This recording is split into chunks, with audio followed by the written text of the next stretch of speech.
Now, what about documentation, localization? A bit of history.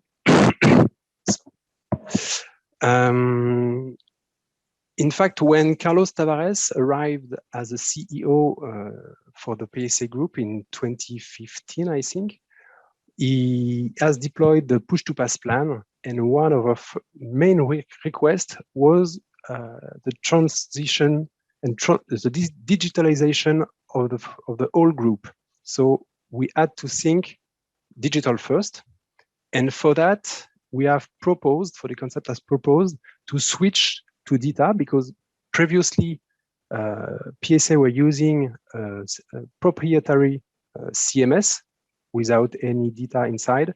And we know that with DITA, it's easy for the translation. We can easily publish with cross-media, share content between cars.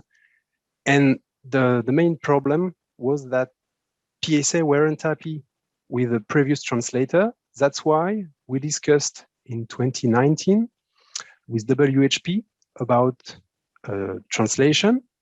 And now we are translating the content for PSA in 29 languages.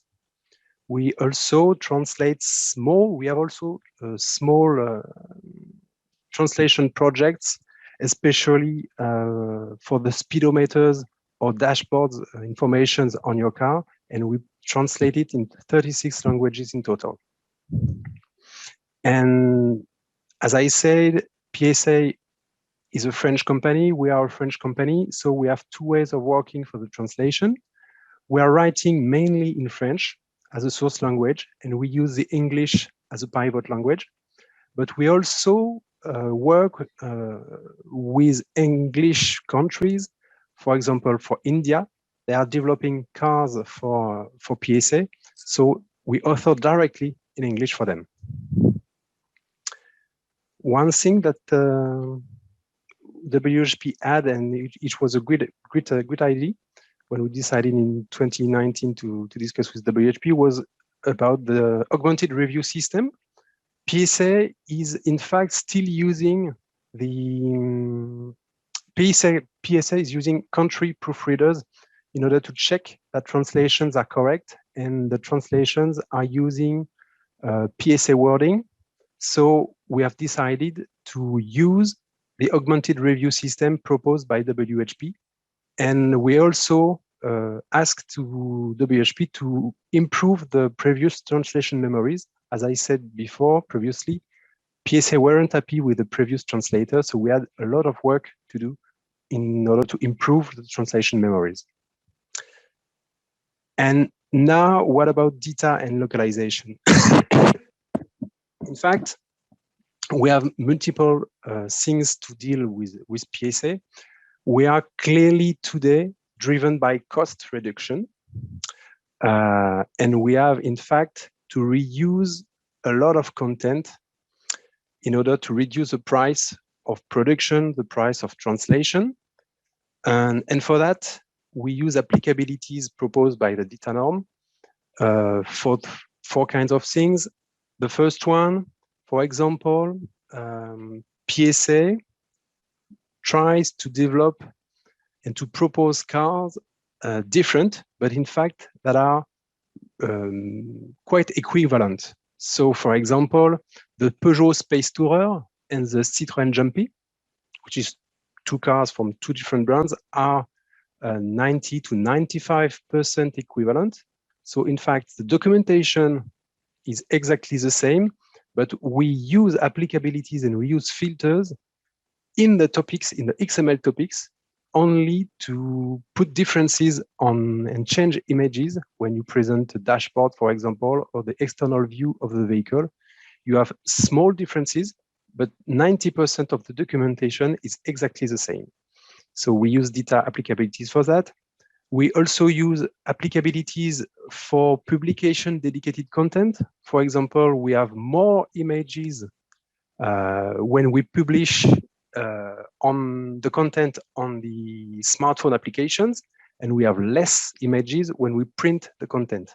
In fact, it's always the same phrases, always the same content, but we filter differently depending on the cross-media publication. We also have dedicated content for some countries, Russia or Turkey. Turkey has a dedicated legal text that we must write in the documentation. Without that, the car can't be sold. Or for Russia, for example, we have to describe the GLONASS system, which is only used for Russia. But based on that, the documentation for all countries are the same, but we have only small differences, and we use DITA applicabilities for that. The final goal for PSA, in fact, is finally to present to the final customer, which when he's on his smartphone, to present only the documentation of the vehicle he bought. For example, it's not necessary to present an automatic gearbox and how it works if he has bought a manual gearbox. And we do this kind of filtering for the engine types, for example, diesel or gasoline, the climate functionalities, the seats, manual or electric, and so on. So we can filter directly on the fly with the smartphone application, and DITA is helpful for that. DITA helped us to organize the team in transverse modules, and transverse content leads to homogeneity. Homogeneity, yes. For example, we have 3 main subjects that are in transversal modules: the infotainment and the audio systems. They are all the radio and GPS system are the same for all the cars, so it's not necessary to rewrite them each time. We describe it one time, and we reuse it many times in every vehicle. And we use exactly the same for hybridization and electrification, but also with driver assistance. It's complicated, reused many times, so we organize ourselves in modules, in transversal modules. As I said, with PSA, we have to manage multiple brands, and we have also then to manage commercial names for different options. And for that, we use the libraries or glossaries and the conkeyrefs XML tag. For example, the stop and go system, which is very transversal functionality, is written like this in the XML, but when it's published, we replace with libraries the XML tag with the real name of the functionality per brand. So for example, the stop and go system is called DS Drive Assist for DS and Highway Driver Assist for Citroen. It's in fact one file, one translation, but we can parameterize the content with conkeyrefs attributes. WHP helped us to create an easily and translatable content. In fact, we have deployed and we are maintaining with Translator an automotive terminology database, mainly with PSA wording. And we have also deployed keyword XML tags.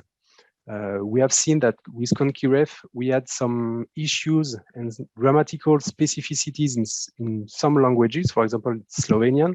So we had to adapt and to modify the way of writing in order to use keyword XML tags to facilitate and to have a better quality in translation. When we speak of all of this, we have some results. As I said, we are clearly driven by cost reduction, and we need to have a minimalistic writing approach with a high level of reuse. We reuse content for multiple brands, for multiple functionalities. And one KPI for translation is that one XML topic, one topic is as an average of 100 and 120 words, has reduced from 41% in 2 years in terms of price. So it's a very important gain.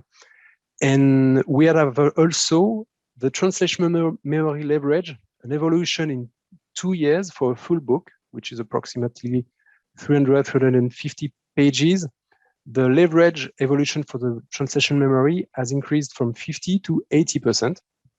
So it's increasing more and more.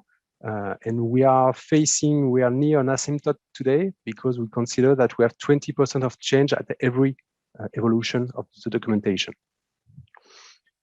So if we are driven by cost reduction, we have to optimize the translation and we need to have standardized writing so the translation memory is effective, and the rationalization is really the key word. An example, before the DITA, there were 37 ways to describe how to use the direction indicators.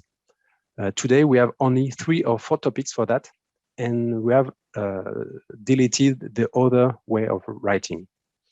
All those good results are mainly hard work done with the hard work, and also with a strong and good relationship with the project managers in WHP.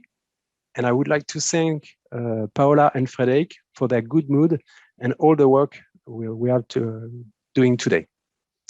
So, and what's next? And my time is over. PSA wants to reduce paper and to increase the digital publications, smartphone, websites, and so on. In the head of management, when you say digital, you can easily and quickly create updates in HTML with the help of over-the-air system, with your smartphone, or with the GPS system. So in fact, we have to work, it's next milestones, we have to work on the time to market and reduce the technical timing. All the departments will be touched. So the production, translation, and so on, we have to reduce timing, and we need to accelerate the publication of content. And for that, we need to automate even more and more, and to organize this project with the 14 brands of the new group Stellantis, because PSA is now transformed with the buy of FCA. It's now become Stellantis, and it has 14 new brands. Quite complicated, but interesting.